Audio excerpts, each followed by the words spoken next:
አሰላሙ አለይኩም ወራህመቱላሂ ወበረካቱሁ። ዛሬ ኢንሻአላህ ሸይጣን ወደ ኃጢአት ሊመራን የሚጠቀምባቸውን አስር ስልቶችን እንመረምራለን። እነዚህ ግልጽ ያልሆኑ ሐሳቦች አይደሉም። እነሱ በቀጥታ ከአላህ ቃል የተገኙ ናቸው እና እነሱን ማወቅ ራሳችንን የምንጠብቅበት አንዱ ምርጥ መንገድ ነው። ወዲያውኑ እንዝለቅ። ዘዴ 1 እንዲረሱ ማድረግ። የመጀመሪያው ዘዴ በጣም ረቂቅ ከመሆኑ የተነሳ አላህ ኃጢአትን በእውነት ሲከሰት እንኳን አንስቷል። መርሳት። ለራስህ ከጥቂት ደቂቃዎች በኋላ እጸልያለሁ ትላለህ እና በሚቀጥለው የምታውቀው ነገር ጊዜው አልፏል፣ በእውነት ረስተሃል። አላህ በቁርአኑ ላይ አንድ ባሪያ ሲረሳ ከሸይጣን ሊሆን ይችላል ይላል። ከሸይጣን በስተቀር ማንም አላስረሳኝም ሱረቱል ካፍ። ስለዚህ መርሳት ሲገባን በተለይም ስለ ጸሎት ወይም ስለ አምልኮ ልንገነዘብ ይገባናል። ምናልባት እኛ ብቻ ላይሆን ይችላል። ከዝክርነት ርቆ የሚያንሾካሽከን ሸይጣን ሊሆን ይችላል። ዘዴ 2 ደካማ አፈታዎችን መጠቀም። ሰይጣን ተጋላጭ ስትሆን ለአፈታ ይመለከታል። ፈተናን እየተወጋ ኃጢአትን እየተቃወመህ ሊሆን ይችላል እና ያኔ ሰይጣን ከዳረህ ሲገፋህ ነው። ቁርአን ሰይጣን አባታችን አደምን አለይሂ ሰላም እንዲሸራተት እንዳደረገው ይገልጻል። ሰይጣን ግን እንዲሸራተቱ አደረጋቸው። ሱረቱል በቀራ። ትዕቢት፣ ፈተና ወይም ድክመት የእርሶ ጠባቂ ሲወድቅ ሰይጣን ያጠቃል። ስለዚህ በእነዚህ ጊዜያት የበለጠ ጥንቃቄ አድርጉ። ዘዴ 3 በአንተ ላይ ቁጣን መጠቀም። ቁጣ የሰይጣን ተወዳጅ መሳሪያዎች አንዱ ነው። ትንሽ የብስጭት ብልጭታ እና በእሳቱ ላይ ነዳጅ ያፈሳል። ነቢዩላህ ሙሳ አለይሂ ሰላም በአንድ ወቅት በጣም ተናደው አንድን ሰው መተው ገደሉት። በኋላ እንዲህ አለ፣ ይህ ከሸይጣን ስራ ነው። ሱረቱል አልቀሰስ። ነቢዩ ሙሐመድም ሰለላሁ ዐለይሂ ወሰለም እንዲህ አሉ፣ ቁጣ ከሸይጣን ነው። ስለዚህ በምታናደዱበት ጊዜ በተለይም ከምትወዷቸው ሰዎች ጋር አፍታ አቁም።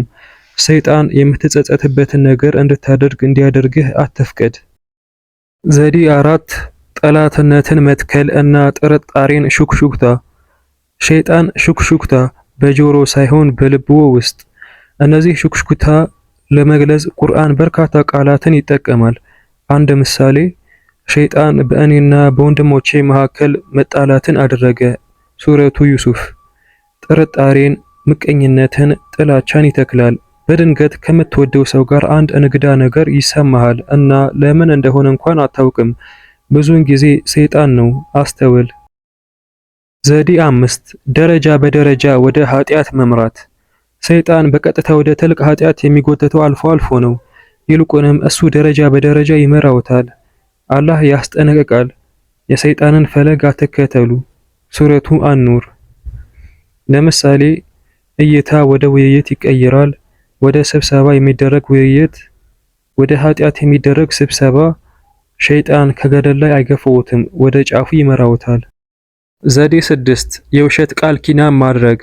ሰይጣን ጣፋጭ የሚመስሉ ነገር ግን ሙሉ በሙሉ ውሸት የሆኑ ነገሮችን ቃል ገብቷል።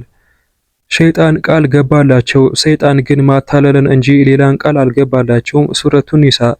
ለአዳምና ለሐዋ የዘላለም ሕይወት ቃል ገባላቸው።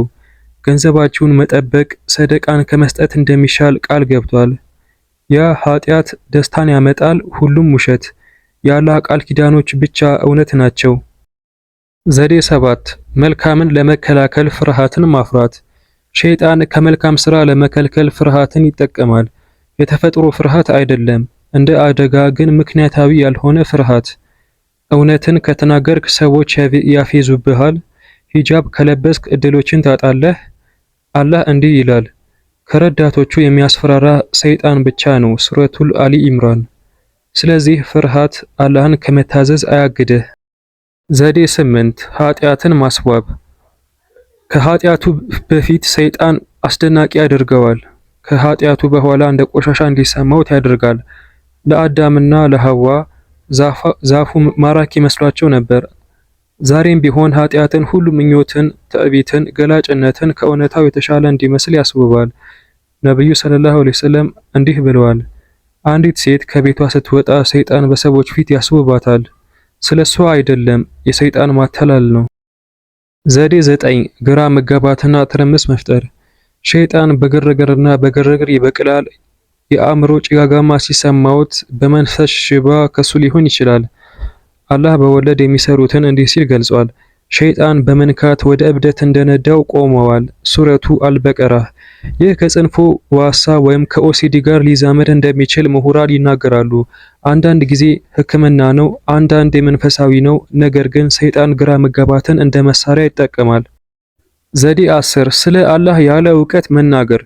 በጣም አደገኛ ከሆኑ ስልቶች አንዱ አላህን ወክለው የሚናገሩ ማስመሰል ወይም የሚያደርጉ ሰዎችን መከተል ያለ በቂ እውቀት።